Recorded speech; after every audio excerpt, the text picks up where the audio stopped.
You don't need a bunch of followers, ads, or a fancy website to start getting online music students. When I first started coaching drums, I didn't have any of that. Just a Facebook account, a laptop, and a bit of time each day to talk to people. Within a few weeks, I had paying students online. In this video, I'll show you the simple, beginner-friendly way to find students online, where to look, what to post, and how to turn small bits of engagement into real paying students. Now, if you're wondering where to actually find online music students, here's the deal, okay? You can either let someone else control it or you can do it yourself. Sure, you could sign up to one of those teaching websites, make a profile, charge a low hourly rate, and then also hand over commission on top. It works, but you're basically playing on someone else's turf. You don't get to choose who to teach necessarily. You don't get to charge what you're worth. The better option is to go directly to where your students already hang out. And right now, that's still Facebook, Instagram, and YouTube. Each have their strengths, okay? YouTube's great for the long game. It's great at building credibility, but it's slow. It's slow to build, okay? Instagram's a bit faster if you're confident on camera and you want to create kind of short, punchy videos. But for beginners, Facebook is the perfect place to start. It's the lowest effort, fastest way to get in touch with potential students, especially inside Facebook groups. Those groups are full of people already asking questions, sharing struggles, and looking for help. You don't need followers, a fancy setup, or even video content, just a few helpful posts and genuine conversations. So don't overthink it. Pick one of these platforms and start small, but I recommend joining a few Facebook groups, posting a couple of short content pieces each week, and that's the simplest way to start finding your next students without middlemen or algorithms deciding things for you. So once you've chosen your platform, whether it's Facebook, Instagram, or YouTube, it only works if you're talking to the right people. And that's what we'll get into next, is figuring out exactly who you're looking for so the students you attract are the ones you actually want to teach. Once you pick your platform, the next step is knowing exactly who you're trying to teach. Now, I've got videos about this on my channel. I don't mean you go out there and just anybody that wants to learn your instrument, okay? It's way too broad. If you try and speak to everyone, no one really hears you, okay? Think about who you actually enjoy teaching, okay? The kind of student who shows up prepared, takes your advice seriously, is interested in the things you're interested in, and actually wants to improve. So for me, when I was coaching drums, I realized I didn't want to teach total beginners anymore. I've done that a lot, okay? I loved working with kind of intermediate players who already, got the basics down, but they're kind of stuck trying to get to that next level. So when I started posting in these Facebook groups, I thought about kind of ideas and problems and examples and conversations that started speaking to them. And it helps just as much to know who you don't want, right? If you're sick of teaching kids, for instance, or hobbyists who cancel every other week, stop trying to appeal to them, right? You'll be surprised how much easier it becomes to attract the right people once you start filtering out the wrong ones. So take a minute just to think about that in one sentence that describes your ideal student and one that describes who you're looking for, right? And then everything you post should talk directly to that person. And that leads perfectly into the next bit, which is what to actually say, right, once you start posting so that the right students recognize themselves in your content. So now that you know who you're trying to reach, let's talk a little bit about what to actually say, okay? If you're already posting, but you're not getting much response, the issue usually isn't your playing necessarily, it's the type of content. Musicians love sharing videos of themselves playing, right? Which is great for showing that you can play, but it doesn't say much about how you can help people. That kind of content builds a bit of credibility, but it doesn't build trust. The thing students actually care about is simple, right? Can this person help me get better? So no matter what platform you're posting on, you want to create conversations around the types of problems your ideal students are having. Now, this is so easily complicated, okay? There's a million videos about content creation and you can go down this rabbit hole of writing hooks and scripts and camera angles. But all you need to focus on is this: problem, solution. Every single piece of content, whether written or spoken, should just do that. Okay, it's like this video, right? The one problem I'm trying to solve here is, where do you find students online? That's the focus.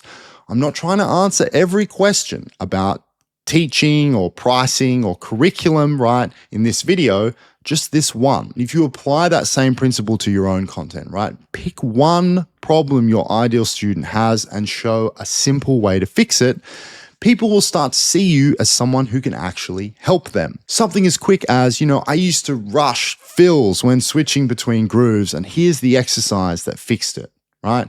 15 seconds, 20 seconds, 100 words, right? And you've just proven to someone you can teach a little bit. Show how you think, not just how you play. Because once people start resonating with that kind of content, they'll start commenting, they'll start asking questions and engaging with you. And that's when the real conversations begin. So I became pretty active in this Facebook group up here. Just made some short articles related to problems of my target audience. So in particular, people saying, I don't have time to practice, right? Then I just write a little bit about if you've got a problem and then the solution, right? If it means doing 10 minutes a day, that's great. Do it, feel good about it, right? Just a simple problem solution framework. Another type of content that did pretty well was these kind of questions, right? I would ask people, what do you think is most difficult about developing a solid time, feel, and groove with your drumming? Look, 51 comments, right? People interacting. These are all people that in some way resonate with this problem, right? And this is what we want. What we want. We want the type of content to filter out, the type of people that we want to be working with that relate to these kind of problems.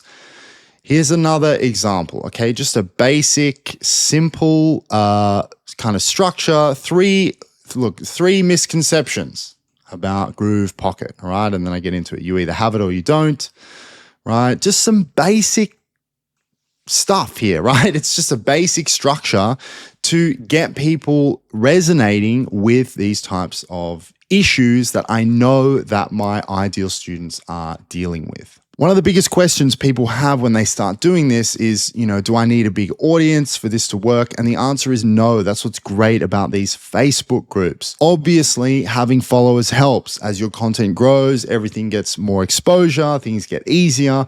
But at the start, it's not about reach, it's about connection. This is why I focus on Facebook groups with my clients, okay? You don't need a following at all. You can literally join a few groups, write a handful of short, helpful posts, start getting into conversations right away. And it's enough to start building a little bit of momentum. Over time, as you post a little bit more and people start recognizing your name as somebody who's helpful, begin to build a sort of small micro brand. And once that happens, every new piece of content kind of works a little bit harder for you. More people will see it, more people will engage, and it will compound. Now, in terms of speed, this is where the platforms really differ, right? Like I said, Facebook tends to be the fastest. I've had clients get their first students within a couple of weeks, right, doing this stuff. Instagram's a bit slower, right? But the conversions are usually a little bit stronger because people get to know your personality through video. And YouTube is the best by far, okay? But it's a long game. It's amazing once it's running, but it basically takes a minimum of like 6 to 12 months to have any traction. So if you're starting from zero, don't worry about followers, right? Focus on creating just a few useful posts, start some conversations, and you'll see how quickly it can snowball. And once people start engaging with your content, that's when you can take it a step further and moving into private conversations with these people and potential students who need your help the most. The whole point of posting this kind of content isn't to get likes or views, it's to get your ideal students to engage.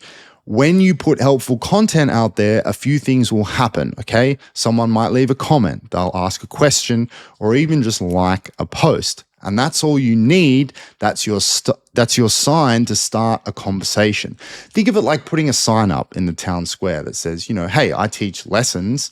Here's something that might help you, right? Some people will walk straight past it and they'll ignore it, right? But others will stop. They'll read it. They'll maybe ask a question. And that's where things start, right? Those small moments of engagement are basically what gives you permission to reach out and to go a little bit deeper, right? You could send a simple DM message like, hey, I saw your comment about on my post about your hand speed. How's that going for you lately, right? It's friendly, it's natural, and it opens the door to a real conversation because students don't come from views, they come from conversations. Every time someone comments or replies or engages with what you share, that's an opportunity. Just reply, ask one follow-up and see where it goes. And that's the bridge to the DMs, right? And eventually them becoming one of your students. And the whole goal here is to move from the public engagement to a private chat. That's where you can actually find out what someone is struggling with and how you might be able to help them. So in this video here, I'm going to show you exactly how to have that conversation, right? Once someone's engaged, it'll give you a bit of structure to guide that conversation so you can maximize the chances of turning those chats into paying students.